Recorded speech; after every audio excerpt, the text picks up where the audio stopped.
ब्लाऊजचं cutting करणार आहोत.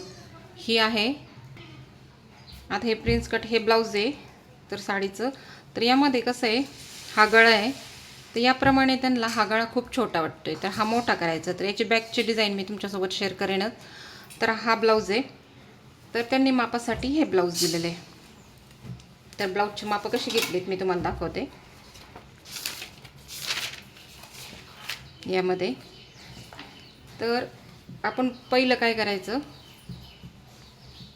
आपल्याला अगोदर शोल्डरचं माप घ्यायचं. तर शोल्डर किती बरोबर अशी सेट करून घ्यायची. अंगावर माप घेतलं तर खूप छान, पण अंगावर जर नाही बसलं तर या पद्धतीने बघा याची शोल्डर आहे 12 इंच. त्यानंतर काय करायचं, आपल्याला समोरच्या गळ्याचं माप घ्यायचं. समोरचा गळा किती आहे, 6.5 जवळजवळ 7 इंच गळा आहे. म्हणजे समोरचा गळा खूप मोठा आहे, पण त्यांनी काय सांगितलं, मला हे ब्लाऊज परफेक्ट बसतं. त्यानंतर काय करायचं, आपल्याला या ठिकाणाहून अंडर बसचं माप घ्यायचं.